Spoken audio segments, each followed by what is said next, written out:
लीजिए सुनिए राहुल सांकृत्यायन के लिखे कथा संग्रह वोल्गा से गंगा की 17वीं कहानी रेखा भगत, मेरी यानी समीर गोस्वामी की आवाज में। काल 1800 ईस्वी। कार्तिक की पूर्णिमा है।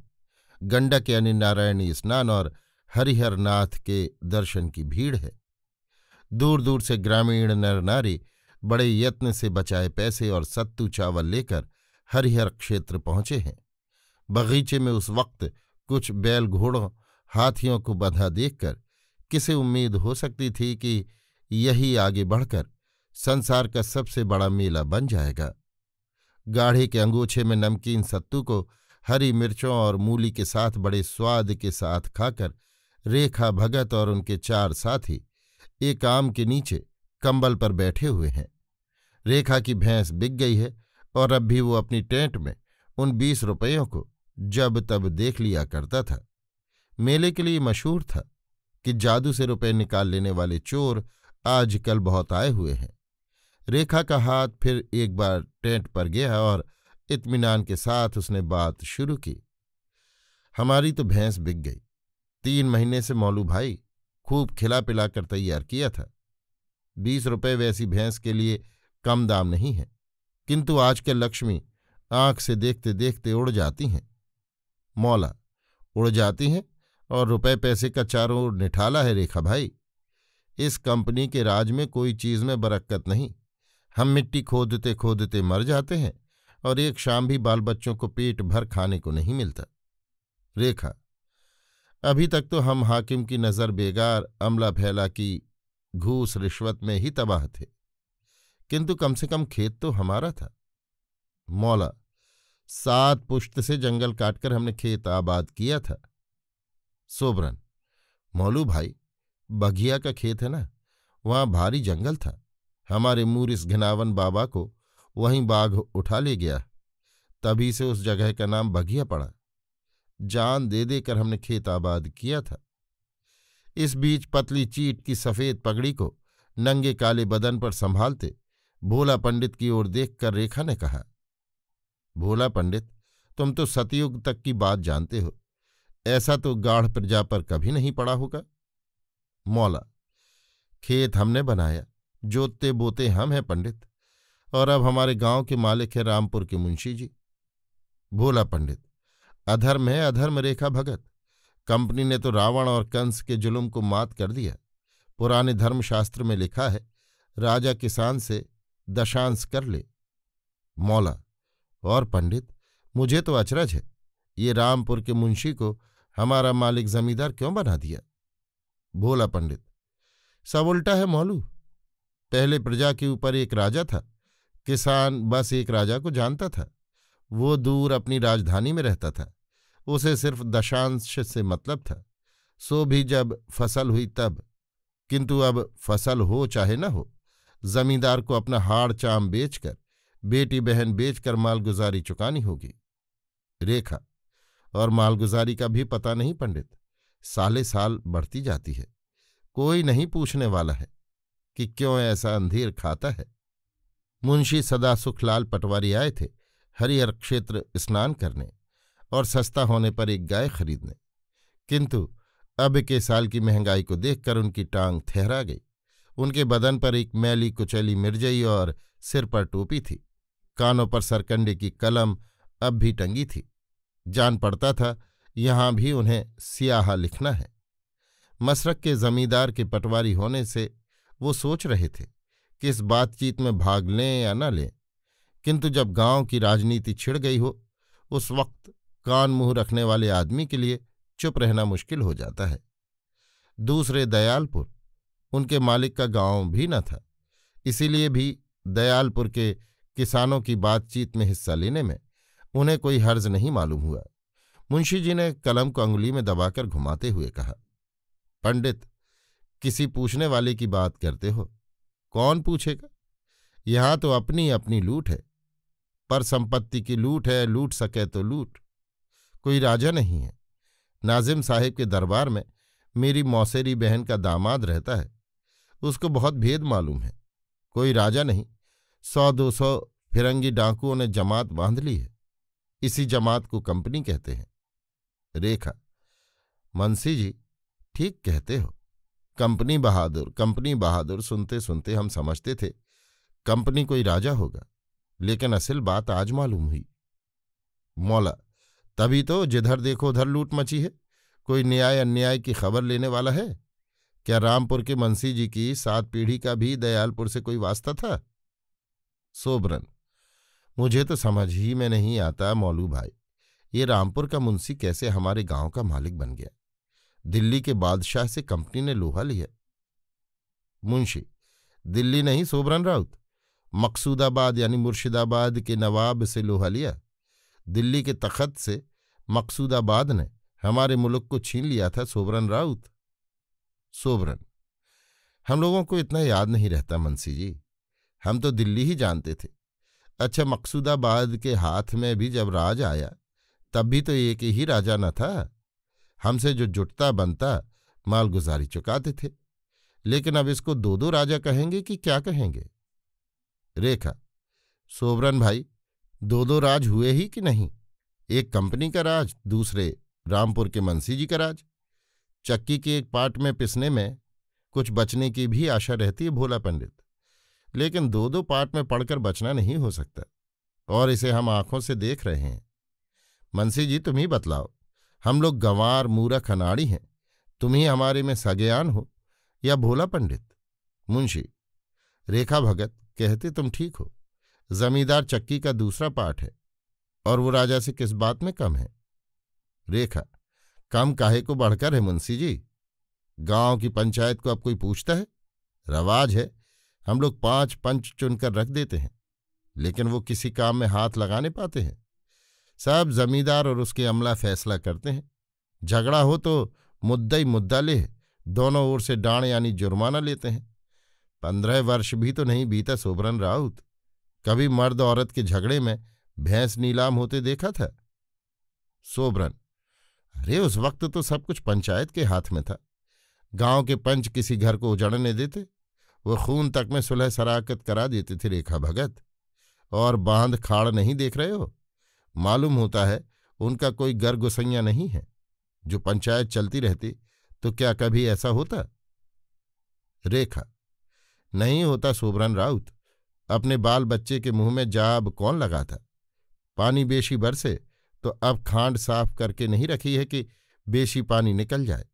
पानी कम बरसे तो बांध नहीं है कि पानी रोक कर रखे, जिसमें फसल सूखने न पाए।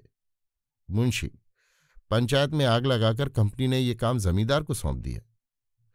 रेखा, और जमींदार क्या करता है? हम उसे देख रहे हैं। मुंशी, मैं भी जमींदार का नमक खाता हूं रेखा भगत, जानते हो मसरक के जमींदार का पटवारी हूं, लेकिन ये अन्याय का धन है। अन्याय का जो खाता है गल जाता है। मुझको देखो, 7 बेटे थे, साण से होकर सब उफर पड़े। मुंशी जी की आंखों में आंसू देखकर सबका दिल पसीज गया। उफर पड़े रेखा भगत, अब घर में एक बाधी भी नहीं है पानी देने के लिए, और मालिक की जानते ही हो छपरा की रंडी के पीछे क्या क्या गति हुई। इंद्रिय कटकर गिर गई है रेखा भगत, गिर गई है। ये जो दोनों बबुआ को देख रहे हो, ये खवास के हैं। रेखा, मालिकों में अब ये बहुत चलने लगा है मुंशी जी। सोबरन, खेत गया, गांव गया, 7 समंदर पार के डाकुओं ने हमारे ऊपर घर के डकैतों को ला बिठाया। पंचायत गई, जो 4 अच्छत उपजाते वो भी आगम गया, और जो कभी ठीक से बरसा बूंदी हुई 4 दाना घर आया तो मालिक जमींदार, गोराई चौकीदार, पटवारी गुमाश्ता कितनों की चौंथ से बचे। मुंशी, पटवारी की लूट को मैं मानता हूं सोबरन राउत, किंतु ये भी जानते हो ना, पटवारी को जमींदार 8 आना महीना देता है। 8 आना महीने में बताओ, हमारे कायथों की जीभ भी नहीं भीग सकती। क्या जमींदार ये बात जानते नहीं? रेखा, जानते हैं मुंशी जी, सब देखते हैं, जमींदार अंधे नहीं है। राजा कंपनी बहादुर डकैत है ही, उसने जमींदार को हमारे ऊपर नया बैठाया सो डकैत, और जमींदार ने और छोटे छोटे एक टोकरी डकैत हमारे सिर पर बैठा दिए। इस पर भी हम कैसे जी रहे हैं? सोबरन, जीते हैं क्या रेखा? अब पेट भर अन्न, तन पर कपड़ा रखने वाला दयालपुर में कोई दिखाई पड़ता है? मुंशी, कंपनी को क्या फिक्र है सोबरन राउत, उसने माल गुजारी बांध दी है। किस्त के दिन छपरा जा जमींदार तोड़ा डाल आते हैं। कंपनी का दाम दाम चुकता हो जाता है। दयालपुर के किसान मरें चाहे जिएं, जमींदार मार मार कर धुर्रें उड़ा देगा यदि उसकी मालगुजारी ना बेबाक करो। 5 रुपया तुमसे लेता है, 1 रुपया कंपनी को देता है और 4 रुपये अपने पेट में डालता है सोबरन राउत। रेखा, हे भगवान, तुम सो गए या उफर पड़े? तुम काहे नहीं न्याव करते? हम तो हार गए। सोबरन राउत, हाँ हार गए रेखा। सुनाना है, बरई परगना वालों ने एका करके जमींदार को मालिक मानने से इनकार कर दिया था। उन्होंने छपराजा कंपनी के साहिब से कहा, हमारी पंचायत मालगुजारी चुकाएगी, हम जमींदार को नहीं मानेंगे। तो साहिब ने जानते हो क्या जवाब दिया? सूखा बाढ़ की मालगुजारी भी दोगे? सूखा बाढ़ में अपने ही बाल बच्चों का प्राण जलाना मुश्किल है। उस फिरंगी को ये कहते देवराजा का भी डर नहीं मालूम हुआ, और वो भी उसने ऊपरी मन से कहा था। रेखा, उसने पीछे कहा, तुम लोग कंगले हो, जब तुम मालगुजारी नहीं दोगे तो कंपनी बहादुर तुम्हारा क्या लेगा? हम पैसे वाले इज्जतदार आदमी को जमींदार बनाते हैं, जिसे हमारी मालगुजारी बकाया रखने में उसे घरबार नीलाम होने, इज्जत जाने का डर हो। रेखा, तभी तो चरक यानी कोढ़ फूटा रहता है सारे देह में इन फिरंगियों के। ये बड़े निर्दयी होते हैं। सोबरन, बरई वालों को कोई चारा नहीं रहा तो वो जान पर खेले। कंपनी बहादुर होता तो बहादुर की तरह लड़ता, लड़ने वाले से लड़ता। बरई वालों के पास पत्थर कला यानी बंदूक था, कंपनी वालों के पास तोप थी, और कहाँ कहाँ से गोरी काली पलटन उतर आई थी। गांव के गांव को जला दिया, स्त्री बच्चों को भी नहीं छोड़ा। बरई वाले क्या करते? मौला, खेती बाड़ी तो इस तरह तबाह हुई और जुलाहों के मुंह में भी जाब लगने लगा है सोबरन राउत। अब कंपनी बहादुर अपना कपड़ा विलायत से लाकर बेच रहा है। मुंशी, हाँ, कल पर का कथा बुना। देखो ये मेरी मिर्जाई उसी की है सोबरन राउत। इतना सस्ता चरखे करघे का कपड़ा नहीं मिलता, इसीलिए इज्जत के लिए लेना पड़ता है। इज्जत का ख्याल है रेखा भगत। मुस्कुराती क्यों हो? सरकार दरबार में जाकर जाजिम पर बैठना हो तब न मालूम हो। रेखा, तुम्हारी इज्जत के लिए नहीं हंस रहा था मुंशी जी, हंस रहा था कंपनी बहादुर राज भी करता है और व्यापार भी। ऐसा भी राज? भोला पंडित, सतयुग त्रेता द्वापर बीते और कलयुग के भी 5000 वर्ष बीत गए, इतने काल में ऐसा राज तो नहीं सुना था। मुंशी, नाजिम के दरबार में एक मुंशी ने कंपनी को फिरंगी डकैत बतलाया था भोला पंडित, और दूसरे ने कहा था कि कंपनी फिरंगी सौदागरों की जमात है। अपने देश से वो सिर्फ व्यापार के लिए आई है। पहले यहां का माल वहां बेचती थी, अब उसने बिलायत में बड़े बड़े कारखाने खोल दिए हैं, जिसमें खुद माल तैयार कराती है और खुद ही बेचती है। मौला, तो मालूम हुआ अब कारीगरों की भी खैरियत नहीं। जाड़ों की गंगा हरी होती है और उसकी स्वाभाविक गंभीर गति और गंभीर हो जाती है। इस वक्त नावों के मारे जाने का बहुत कम डर रहता है, इसलिए व्यापारी इसे व्यापार के लिए सुंदर मौसम मानते हैं। इस समय गंगा के किनारे 4 घंटे बैठ जाने से सैकड़ों बड़ी बड़ी नावें वहां से पार होती देखी जाएंगी। इनमें से अधिकांश पर कंपनी का माल है, जिनमें से कितना ही विलायत से आकर ऊपर की ओर जा रहा है। और पटना, गाजीपुर, मिर्जापुर जैसे तिजारती शहरों के घाटों पर देखते तो गंगा की सारी धार बड़ी बड़ी नावों से ढकी दिखाई पड़ती। पटना से एक बजरा यानी बड़ी नाव नीचे की ओर जा रहा था, जो शोरा, कालीन आदि कितनी ही चीजें विलायत ले जा रहा था। पटना से कलकत्ता पहुंचने में हफ्ते से ज्यादा लगता है, इसलिए 3 कौड़ी दे और कोलमैन में धीरे धीरे घनिष्ठता बढ़ गई। यद्यपि शुरू में एक दूसरे से मिलने में वो हिचकिचाते थे।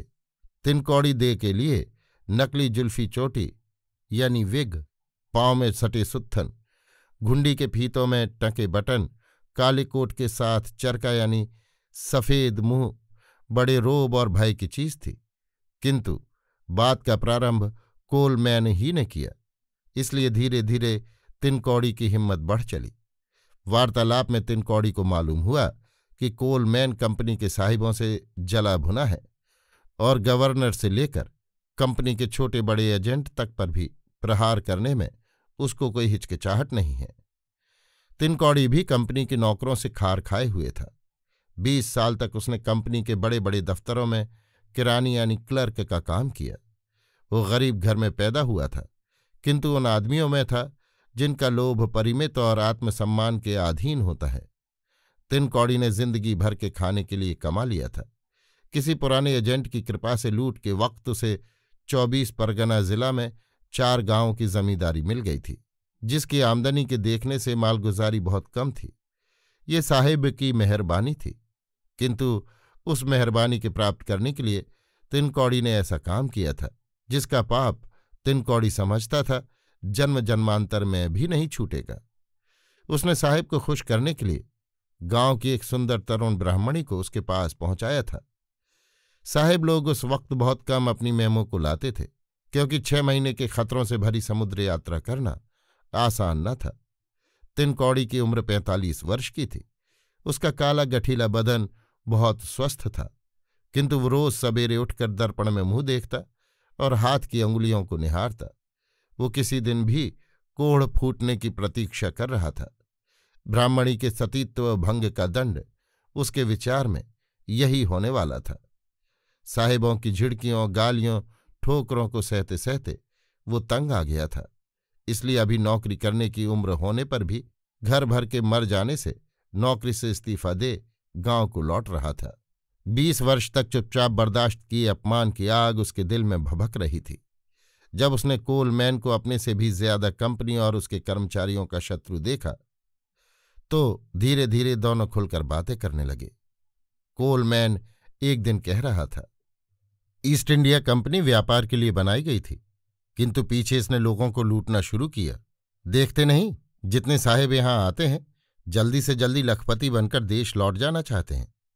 छोटे बड़े की यही हालत है। क्लाइव ने ऐसा ही किया, लेकिन उसको किसी ने नहीं पकड़ा। वारेन हेस्टिंग्स को अपने लोभ में चेत सिंह की रानियों के भूखे मरने तक का भी ख्याल नहीं आया। अवध की बेगमों को उसने कंगाल बनाया, किंतु उसको हमारे देश वालों ने नहीं छोड़ा। सजा से तो बच गया, किंतु कई वर्षों के मुकदमे में जो कुछ कमाया था चला गया। किसने मुकदमा चलाया साहिब? पार्लियामेंट ने। हमारे यहां राजा मनमानी नहीं कर सकता।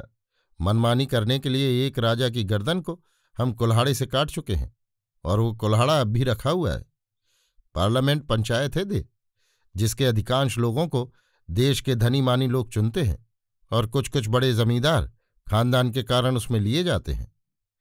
जमींदार कितने दिनों से होते आए हैं साहब?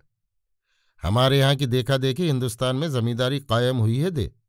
हमारे यहाँ वो कई 100 सालों से चली आती है, किंतु उसके लिए वहां भी जबरदस्ती खेत से किसानों की मिल्कियत छीनी गई थी।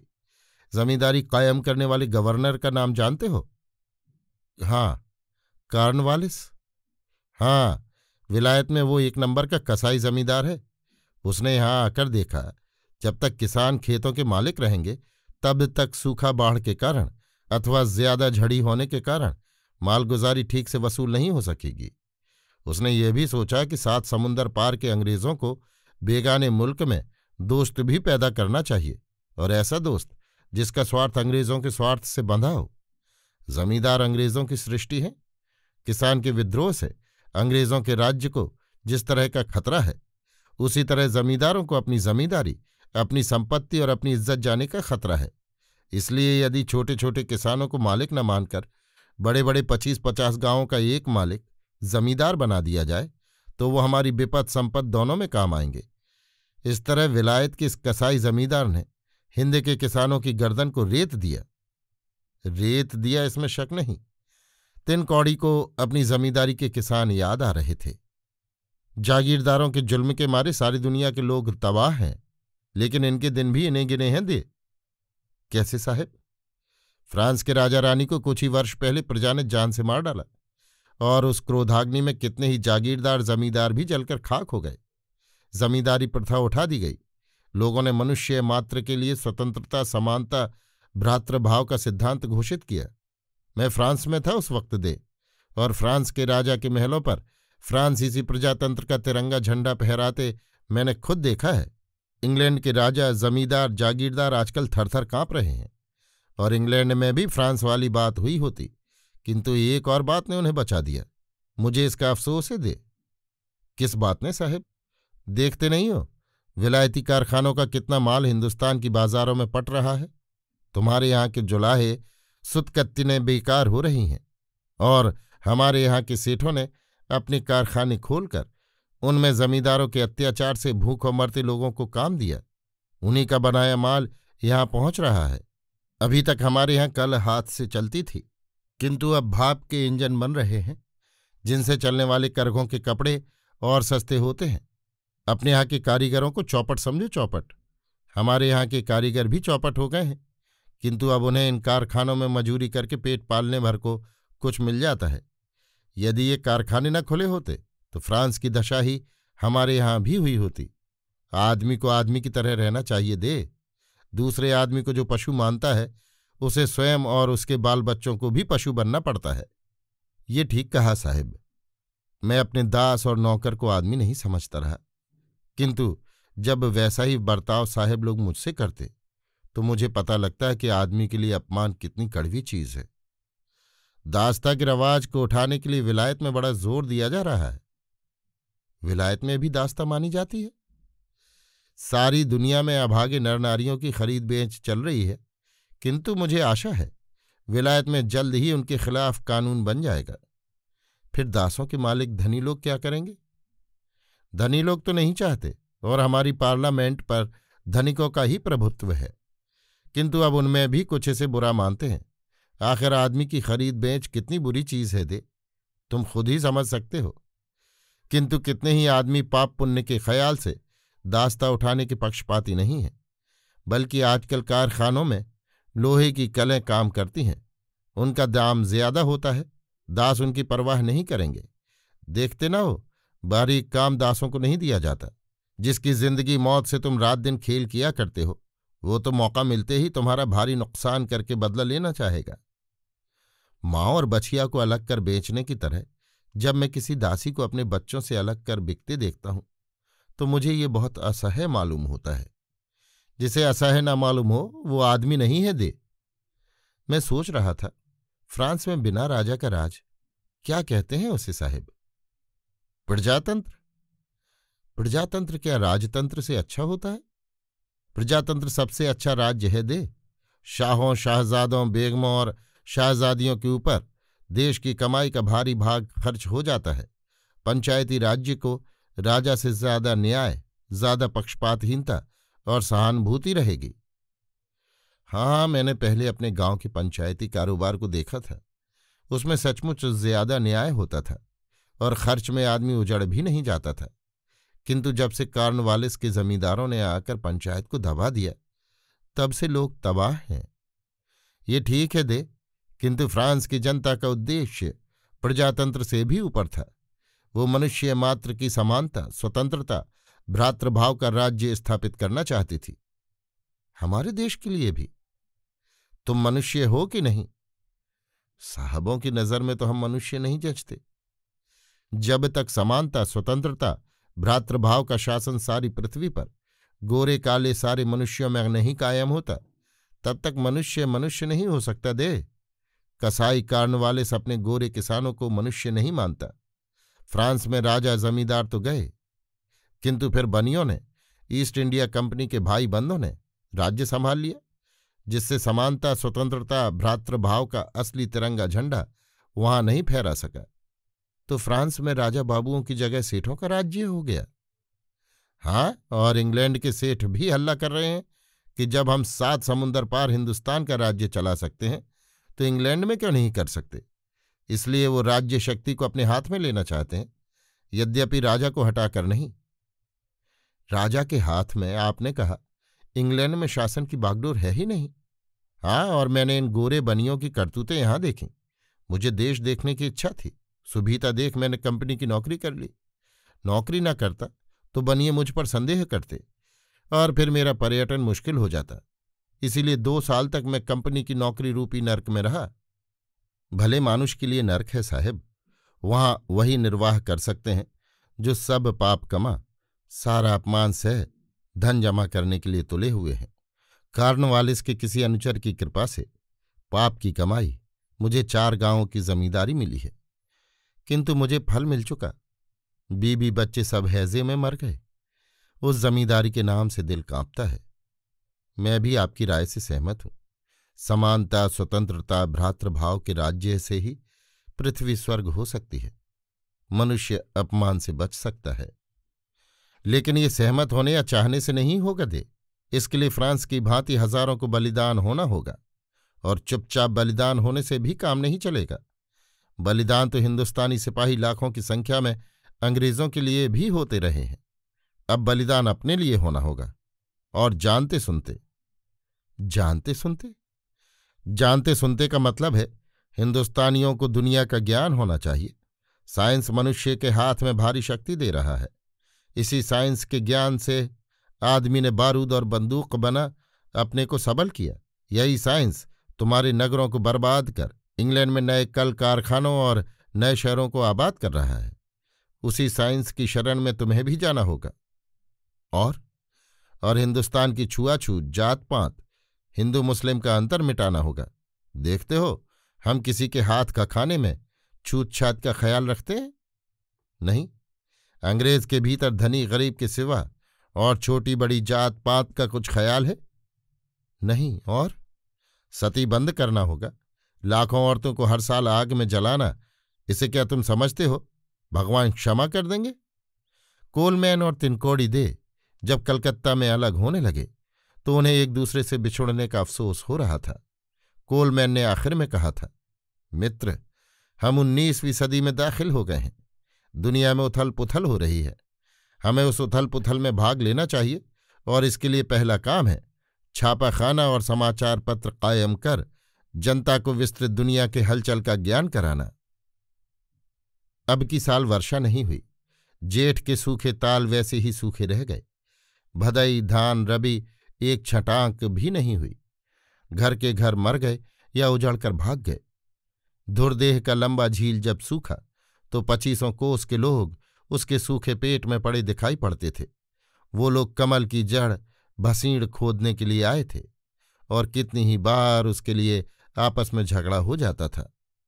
दूसरे साल जब वर्षा हुई और मंडुआ यानी रागी की पहली फसल में रेखा हसुआ लगा रहा था तो मंगरी को पास देखकर उसको अचरज होता था। इस साल भर के भीतर धरती उलट पुलट गई मालूम होती थी।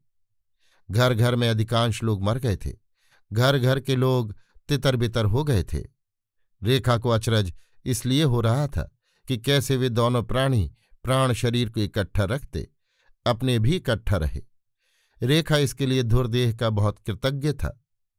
और भी कभी वर्षा के अभाव के कारण अकाल पड़ा होगा, किंतु इतना कष्ट शायद कभी रेखा के पहले के किसानों को भुगतना न पड़ा होगा। उस वक्त एक सरकार थी जिसको भी लगान कम देना पड़ता था। अब कंपनी सरकार के नीचे जमींदारों की जबरदस्त सरकार थी, जिसके गोराइत प्यादों के मारे छान पर लौका भी नहीं बचने पाता था। हर फसल की कमाई 1.5 महीने भी खाने के लिए नहीं बचती थी। फिर अकाल के लिए किसान क्या बचा रखते। अगहन में जब मगरी ने एक बेटा जना तो रेखा को और आश्चर्य हुआ। अपने 50 साल पर नहीं, क्योंकि मगरी 30 ही साल की थी और कई मरे बच्चों की मां रह चुकी थी, बल्कि अकाल में जब पहले के हाड़ चाम को बचाए रखना मुश्किल था, तब मगरी ने एक जीव को कैसे जिलाया। सूखा यानी अकाल में पैदा होने के कारण रेखा ने लड़के का नाम सुखारी रखा। माघ के महीने में रामपुर के मालिक अपने हाथी, घोड़े, सिपाही प्यादे के साथ दयालपुर आए। रेखा ने सुना था कि मालिक के घर एक भी बबुआ बबुई नहीं छीजे। अकाल में भी उनके यहाँ 7 वर्ष का पुराना चावल चल रहा था। दयालपुर में मालिक की कचहरी गांव के एक छोर पर थी। उसके सामने 25 एकड़ का आमों का एक बाग लगाया जाता था, जिसके सींचने खोदने का काम दयालपुर वालों को बेगार में करना पड़ता था। मालिक ने 50-50 अमूला एक एक घर के जिम्मे लगा दिया था। अमूला सूखने पर 1.25 रुपया दंड देना पड़ता। रेखा के आगे आने वाली पीढ़ी जमींदारी शान को सनातन चीज मानने जा रही थी। उसके लिए सोबरन राउत और रेखा भगत का बतलाया जमींदारी के पहले का जमाना तथा गांव में पंचायतों का राज कहानी होता जा रहा था। मालिक के प्यादे अकाल के बाद और शोक हो गए थे। वो समझते थे अकाल किसानों के मन को तोड़ने तथा मालिक के दबदबे को बढ़ाने के लिए आया था। अगहन में रेखा की छान पर जब लौकी की बेल में बतिया लग रही थी, तभी से मालिक के प्यादे मंडराने लगे थे। लोग कह रहे थे अकाल के बाद रेखा चिड़चिड़ा गया है, किंतु रेखा को ऐसी कोई बात नहीं मालूम होती थी। पर बात सच भी थी। वस्तुतः अकाल के बाद गांव के दूसरे लोग जितने परिमाण में नीचे उतर गए थे, रेखा उनकी तुलना में बहुत ऊपर था। इसीलिए उसका व्यवहार चिड़चिड़ा जान पड़ता था। रेखा गोराइत प्यादों को छान के गिर्द मंडराते देख बहुत कुढ़ता था। यद्यपि उसने उसे वचन से नहीं प्रकट किया। एक दिन गोराइत दीवानजी यानी पटवारी के लिए लौका तोड़ने के लिए छत पर चढ़ गया। उस वक्त रेखा घर के भीतर सुखारी को गोद में ले पुचकार रहा था। छान के दबने और चरचराने की आवाज सुनाई देते ही रेखा सुखारी को चटाई पर रख बाहर चला आया। देखा गोराइत छत पर चढ़ा लौका तोड़ रहा है। 3 तोड़ चुका है, चौथे पर हाथ डालने जा रहा है। रेखा के शरीर में आग लग गई। उसने आधे गांव तक सुनाई देती आवाज में डांट कर कहा, कौन है हो? दीवान जी के लिए लौका तोड़ रहे हैं, देख नहीं रहे हो? गोराइत ने बिना सिर उठाए कहा। रेखा ने डपट कर कहा, हाथ गोड़ बचाए चुपके से उतर जाओ, सुनते हो कि नहीं? मालिक के गोराइत यानी गांव के चपरासी का ख्याल है ना? खूब ख्याल है, भलमनसी इसी में है कि लौका को वहीं छोड़कर उतर आओ। गोराइत चुपके से उतर आया। दीवान जी सब सुन खून की घूंट उस वक्त पी गए। उन्होंने माघ महीने में मालिक के आने के वक्त के लिए इसे छोड़ रखा। मालिक के आने पर वही गोराइत शाम को रेखा भगत के घर पर आकर बोला, कल से सवेरे ही मालिक के लिए 2 सेर दूध पहुंचाना होगा। हमारे पास भैंस गाय नहीं है, दूध कहाँ से पहुंचाएंगे? जहां से हो, मालिक का हुक्म है। दीवान तो जानता ही था कि रेखा के पास गाय भैंस नहीं है, किंतु उसे तो अब रेखा को ठीक करना था। शाम को ही मालिक के सामने उसने रेखा की सरकशी का खसरा खोल दिया और ये भी कहा कि सारा गांव बिगड़ता जा रहा है। मालिक ने रात ही को तय कर लिया। सवेरे रेखा का दूध नहीं आया। प्यादा के जाने पर रेखा ने गाय भैंस के न होने की बात कही। मालिक ने 5 मुसंडे प्यादों को हुक्म दिया, जाओ हरामजादी की औरत का दूध दुह कर लाओ। गांव के कई आदमी वहां मौजूद थे, किंतु उन्होंने यही समझा कि प्यादा रेखा को पकड़ कर लाएंगे।